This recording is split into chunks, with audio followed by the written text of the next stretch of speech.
오늘의 말씀 마가복음 1장 21절과 22절의 말씀입니다.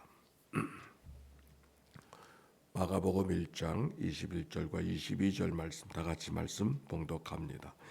저희가 가버나움에 들어가니라 예수께서 곧 안식일에 회당에 들어가 가르치심에 뭇사람이 그의 교훈에 놀라니 이는 그 가르치시는 것이 권세 있는 자와 같고 서기관들과 같지 아니함일러라. 아멘. 이는 생명의 말씀입니다. 오늘 성경에 있는 말씀은 예수님의 가버나움 회당에서 가르치시는 모습을 소개하고 있습니다. 그곳에 회당이 있었다고 하는 것은 꽤 괜찮은 지금으로 말하면 읍내 도시를 이루고 있음을 이야기하고 있는 것, 규모가 있는 마을이다라고 하는 것을 말하는 것이죠. 그런데 그 회당에서 예수님이 가르치시는데 사람들이 그의 가르침에 놀랍다고 했습니다. 22절 다 같이 시작. 뭇사람이 그의 교훈에 놀라니 이는 그의 가르치시는 것이 권위 있는 자와 같고 서기관들과 같지 아니함일러라. 아멘. 아니 예수님이 어떻게 가르치셨기에 무엇을 가르치셨기에 사람들의 그의 교훈에 놀라고 있는가? 성경의 이 가르침은 권위를 말하면서 그런데 서기관들과 같지 않다고 이야기하고 있습니다. 당시 성경을 가르치는 권세는 누구에게? 서기관들에게, 바리새인들에게 있었습니다. 그들은 회당의 모세의 자리에 앉아서 모세의 법을 가르치고 있었는데 그런데 예수님의 가르침이 그들의 가르침보다 더 권위가 있었다라고 말씀하고 있는 거예요. 그런데 그때 한 돌발적인 상황이 일어납니다. 거기 보니까 한 귀신 들린 사람이 소리쳐 말하고 있는 이야기가 성경 속에 있어요. 나사렛 예수여, 나는 당신 누구인 줄 아노니 당신은 하나님의 거룩한 자이니이다. 마침 한 귀신 들린 사람이 소리쳐 말하기를 나사렛 예수여, 나는 당신이 누구인 줄 아노니 당신은 하나님의 거룩한 자니이다. 렉셔너리로 말씀을 보기 때문에 꼭 같은 본문을 3년마다 만납니다. 여기 이 사건이 무슨 말씀인가 하는 말씀이 2024년을 통해서 새롭게 읽혀지고 있습니다. 오히려 오늘의 말씀을 통해서는 이전에 보지 못했던 한 은유를 보게 되어졌음을 여러분과 같이 나누려고 합니다. 이전까지 이 말씀을 보았을 때는 예수님이 어떤 가르침을 주었기에 그의 가르침이 서기관의 가르침보다 더 권위가 있었는가? 누가 더 잘했는가? 누가 더 감동적인가? 하는 시선으로 이 말씀을 보았어요. 그런데 올해는 이 귀신 들린 사람이 돌발적인 외침을 통해서 오히려 예수님이 누구인가를 드러내고 있는 이 사건을 통해서 다른 은유를 보게 됐어요. 이런 말이 있죠. 메시지보다 메신저에 주목하라. 그렇죠? 메시지보다 메신저가 더 중요하다는 말이에요. 여기 가버나움 사람들이 이야기하고 있는, 그들이 보고 있는 것은 예수님의 가르침이었었어요. 그런데 귀신 들린 사람이 예수님께 보고 얘기하는 것은 그의 가르침이 아니라 그가 누군가 메신저에 관심하고 있다는 거예요. 오히려 귀신 들린 사람의 사건은 서기관들, 일반 가버나움 사람들, 일반적인 사람들이 보지 못하는 부분을 예수님께 보고 있었다는 거예요. 사실 가버나움 사람들에게는, 같이 이웃하여 살아가는 사람들에게는 그래서 나사렛의 젊은이일 뿐이었어요. 아니 뭔가 회당에서 가르칠 정도 있으니 성경을 좀 잘 아는 사람, 하나님 나라 열정이 있는 사람, 그 정도 이상이 아니었을 겁니다. 그러나 여기 귀신 들린 사람은 그들이 바라보지 못하는 예수님의 모습, 하나님의 거룩한 자, 하나님께로부터 보냄을 받은 사람이라고 하는, 그가 가르친 말 토막이 아니라, 그가 가르치는 말 내용이 아니라 그 자신에 대해, 그가 누군가에 주목하고 있어요. 우리는 마가복음의 기자를 예수를 하나님의 아들로 증언하고 복음으로 증거하는 기자인 것을 이미 알고 있습니다. 하나님의 아들 예수 그리스도의 복음의 시작이다. 하나님의 아들 예수, 사실 그 당시 하나님의 아들은 누구나 사용되어지던 말이 아니라 당연히 누구에게, 로마의 가이사에게 사용되어지던 하나님의 아들이란 이름을 뜻밖의 막아는 예수님에게 드러내고 보이고 붙이고 있었다는 일에 우리가 주목해야 된다고 하는 말씀입니다. 그런데 여기 그 귀신 들린 사람, 바로 그들을 통해서 아무도 불러보지 못하고 감히 부를 수 없었던 그 하나님의 아들을, 예수님을 향하여서 드러내고 있는 이야기가 오늘 성경에 있는 이야기예요. 오늘 저는 이 말씀을 통해서, 이 사건을 통해서 이 귀신 들린 사람의 등장의 이야기는 우리 자신이 누군가를 다시 이해할 수 있게 되어졌어요. 귀신 들린 사람 경험해 본 적 있어요? 최 권사님 경험해 봤어요? 어때, 다른 사람, 최 권사님? 예, 제가 한번 이런 경험이 있어요. 어느 날 귀신 들려서 교회를 왔어요. 그래서 기도를 해주려고. 근데 이 귀신 들린 사람 목소리가 변하더구만. 예. 여성의 목소리인데, 여성인데 여성 목소리가 남자 목소리가 나오는 거예요. 그래서 내가 막 목소리가 또 갑자기 남자 목소리만 나오는 것이 아니라 여자 목소리 냈다, 남자 목소리 냈다, 막 그렇게 막 그 자유자재로 사용하는 거예요. 그래서 막 기도를 해주려고 하니까 그가 나한테 이렇게 말했어요. 너 두렵지? 아니 정말 내 마음이 두려워가지고서 이 사람을 어떻게 목소리 자체가 달라지니까 멀쩡했던 여자가 갑자기 남자 목소리를 막 내는 거야. 그러니까 이게 내가 갑자기 긴장하게 되고 무섭게 기도해야 될까, 좀 믿음이 없어서 내가 기도한다고 이 귀신 나갈까, 이런 마음도 있는데 그 사람이 딱 나를 보고 너 두렵지? 그 순간을 어떻게 지내는지 내가 정신이 없어요. 정말 두렵더라고. 근데 오늘 성경에 있는 이야기에 귀신 들린 사람이 지금 등장하고 있는데, 이 말씀은 어떤 두려움을 주는 존재로 귀신 들린 사람을 등장시키고 있는 것이 아니라는데 우리가 주목해야 되는 거예요. 오히려 귀신 들린 사람, 온전하지 못한 사람, 인생이 깨어진 사람, 뭔가 삶이 어려워진 사람, 상처와 아픔 속에 살아가는 사람, 이게 귀신 들린 사람. 아무도 그를 사람으로 대접해 주지 않아.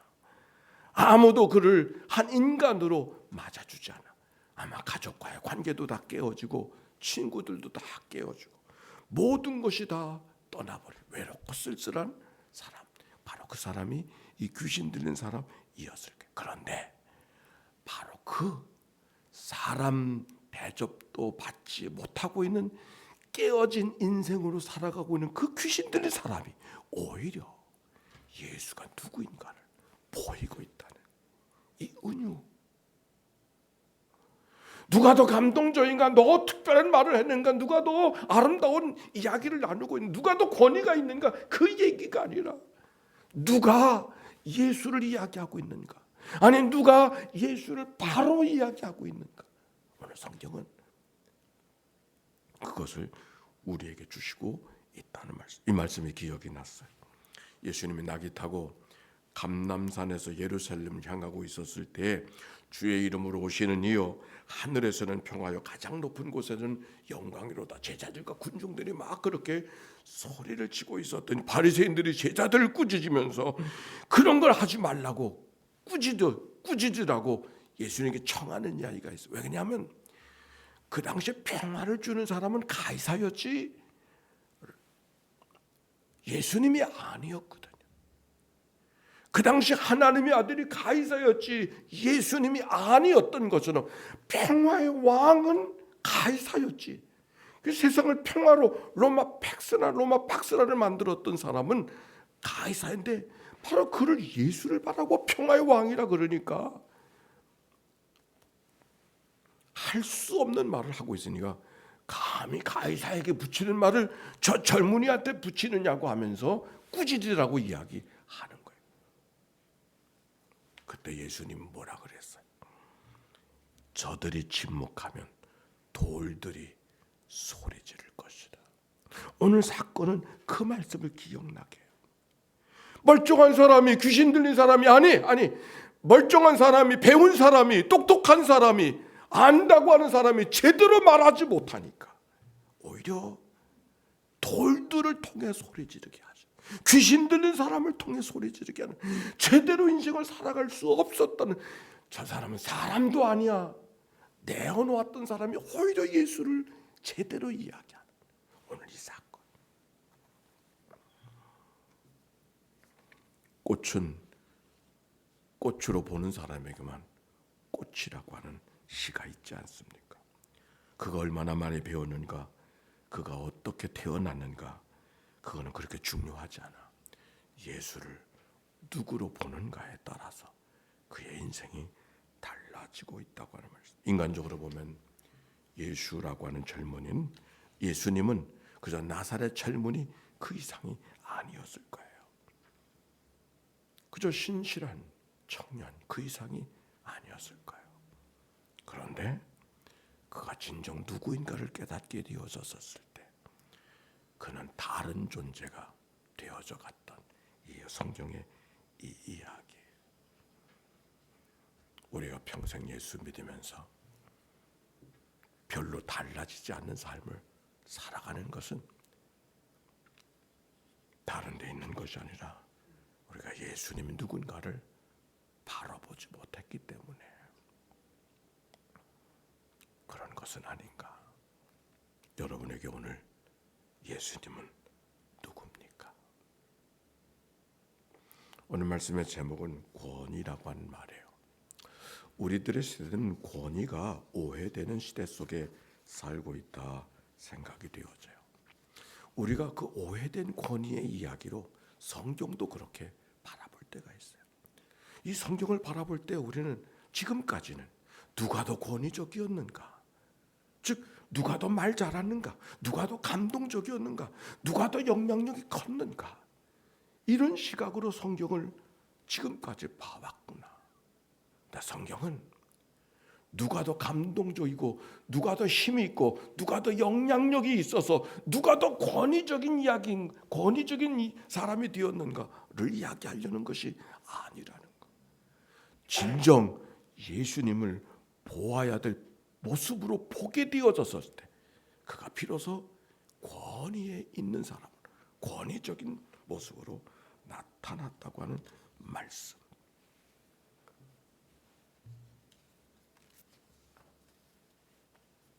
여기 귀신 들린 사람, 깨어진 인생을 살아가는 자, 오히려 그가 예수님을 제대로 알고 있다는 사실.